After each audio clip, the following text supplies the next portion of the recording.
তো হাই বন্ধুরা, আমি আমার বাবার সাথে এবং আমার যা ঘটনা হয়েছিল সেটা আজকে তোমাদের কাছে আমি শেয়ার করব। কয়েকদিন আগে আমার মা, বুঝছো, খালামণিদের বাসায় যাওয়ার জন্য প্রস্তুতি নিচ্ছিল। তারপর মা বলতেছিল যে, দেখ, বিয়ের আগে তুই আমার সাথে তোর খালামণিদের বাসায় গিয়েছিস, এরপর তোর বিয়ের পর তোর ডিভোর্স হয়ে গেছে, 1 বছর পরে তোর ডিভোর্স হয়ে গেছে, এরপরে তো তুই আর তোর খালামণিদের বাসায় যাস নাই। তো চল একসাথেই তোর খালামণিদের বাসায় বেড়ায় আসি। তো বাবা বলতেছিল যে, বাবা আমাকে আড়ালে গিয়ে বলে কি, দেখ মা, তুই যদি চলে যাস তোর মার সাথে, আমাকে কে রান্না করে খাওয়াবে? পরে বাবা বলতেছে, পরে আমি বললাম যে না বাবা, আমি যাব মার সাথে, অনেক দিন ধরে খালামণিদের বাসায় যাই না। পরে আব্বা একটু মন খারাপ করে বলতেছে যে, দেখ মা, তুই যদি আমাকে ছাড়া চলে যেতে পারিস একা রেখে, সবাই, আমার একটা ছোট ভাই আছে, আমার মা এবং আমি, আমার বাবা। তো বাবা বলতেছে, মা প্লিজ তুই থাক,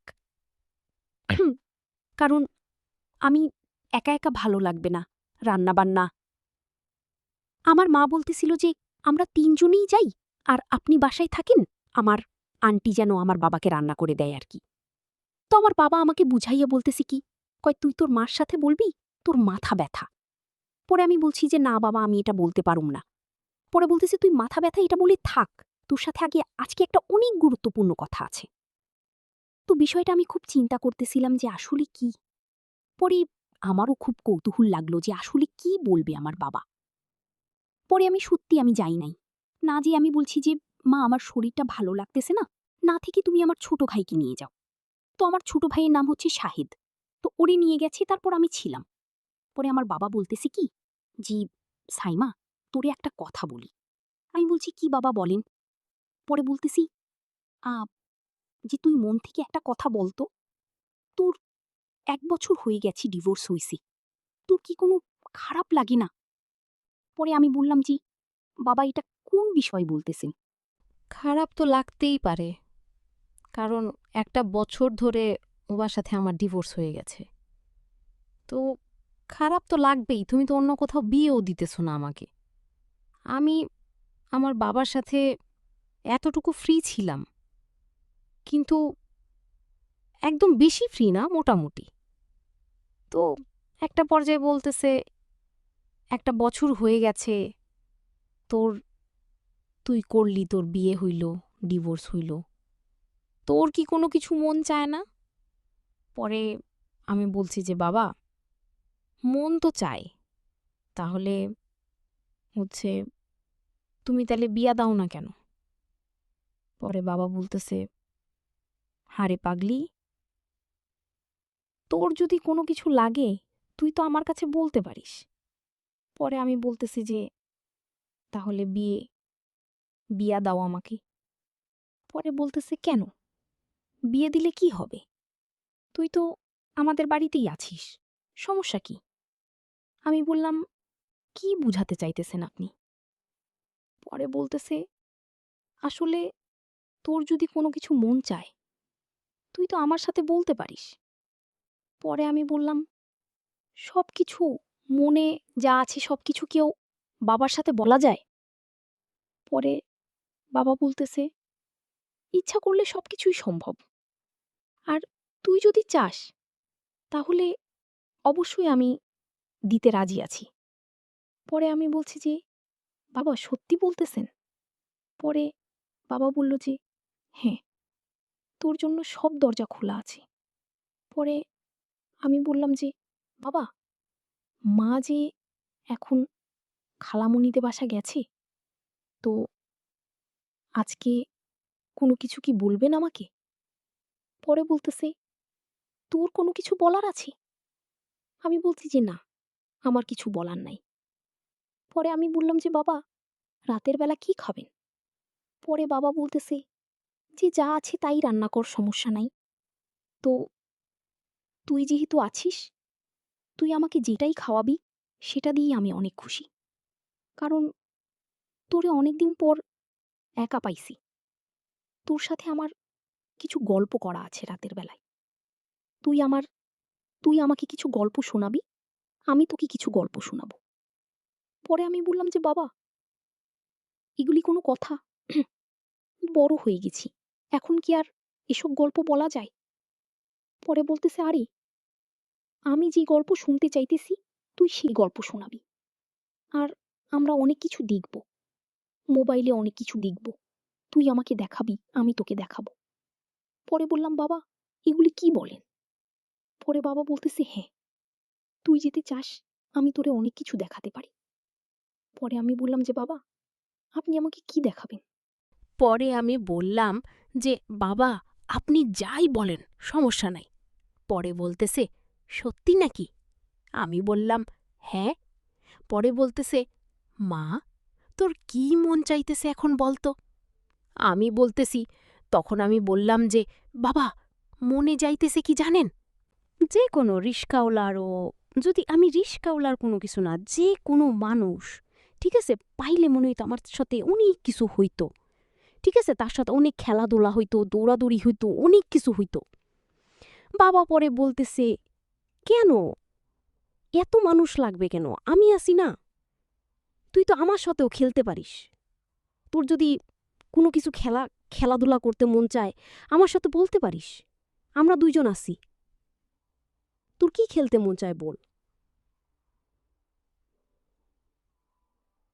পরে বাবা বলতেছে, পরে আমি বললাম যে বাবা, আপনার কি মন চাইতেছে? আপনার যেটা মন চাইতেছে আমারও সেটাই মন চাইতেছে এখন।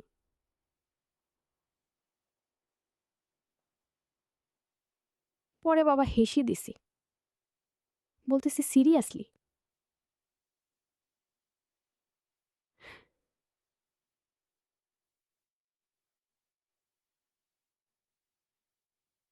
বলছি, হ্যাঁ বাবা, কারণ বিয়ের পর ডিভোর্স হয়ে গেছিল আমার। সেই ডিভোর্স পর 1 বছর চলে গেছে। তো বাবা আমাকে অনেকভাবে আমাকে কিভাবে যেন ম্যানেজ করে ফেলছে। তো ম্যানেজ করার পর পরে মনে করো রাত্রি 10টা 10:30 বাজে।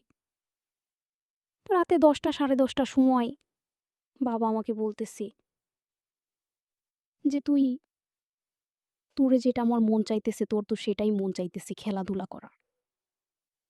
তো খেলাধুলা করলে তুই একটু পারবি আমার সাথে খেলাধুলা করতে?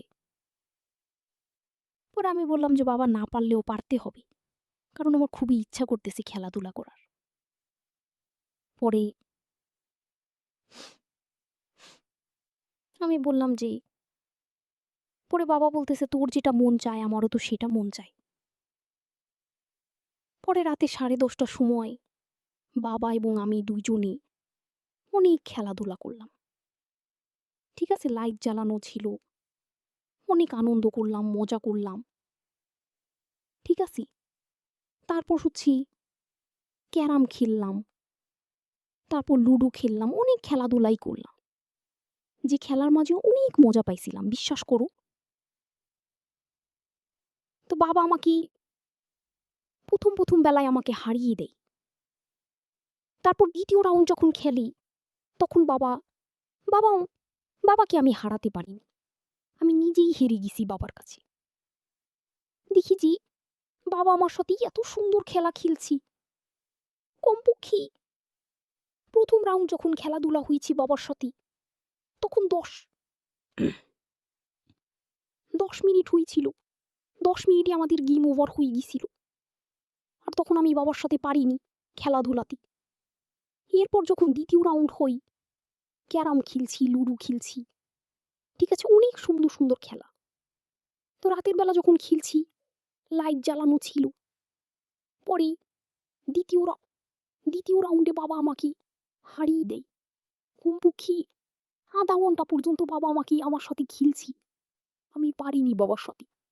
বাবার মন মানসিকতা যে এত বড়, সত্যি আমি পারিনি বাবার সাথে। ঠিক আছে, আমি খালি চিন্তা করি এই একটা বছর আমি এত সুন্দর একটা মানুষ কাছে থাকতে কেন এতদিন খেলাধুলা হলো না। ঠিক আছে, এরপর থেকেই বাবার সাথে আমার মাঝে মাঝেই ক্যারাম খেলা হতো, লুডো খেলা হতো, দৌড়াদৌড়ি হতো, ব্যায়াম করা হতো। এগুলো স্বাস্থ্য এবং মনের জন্য দুইই উপকারী। আমার অনেক ভালো লাগছিল সেদিন। ঠিক আছে, তো এইভাবে আমাদের মাঝে একটা ভালো একটা আন্ডারস্ট্যান্ডিং তৈরি হয়ে যায়। কিন্তু প্রথম একটু খেলাধুলা করতে গেলে আমার একটু আনইজি লাগতো। বাবা অনেক বলতো, ইশারা করতো যে চল আমরা ব্যায়াম করি। ঠিক আছে, কিন্তু বাবার সাথে আমি কখনো ব্যায়াম করতে যেতাম না, কারণ অনেকটা আনইজি লাগতো ব্যায়াম করলে। বাবা আমাকে বলতো ব্যায়াম করা স্বাস্থ্যের জন্য অনেক উপকারী। ঠিক আছে, ব্যায়াম করলেই শরীর অনেক সুস্থ থাকে। কিন্তু বাবার যেদিন ব্যায়াম করা শুরু করলাম বাবার সাথে, সেদিন মন মাইন্ড শরীর সব দিক দিয়ে আমার সুস্থতাই অনেক সুস্থতা লাগে। তো সেদিন থেকেই অনেক ভালো লাগতো তখন থেকে। এরপর থেকেই মাঝে মাঝে বাবার সাথে এইভাবে খেলা হতো। ঠিক আছে। তো বন্ধুরা, এটাই ছিল আমার মূল গল্প। গল্পটা ভালো লাগলে অবশ্যই লাইক, কমেন্ট, শেয়ার করে পাশে থেকো। থ্যাংক ইউ বন্ধুরা।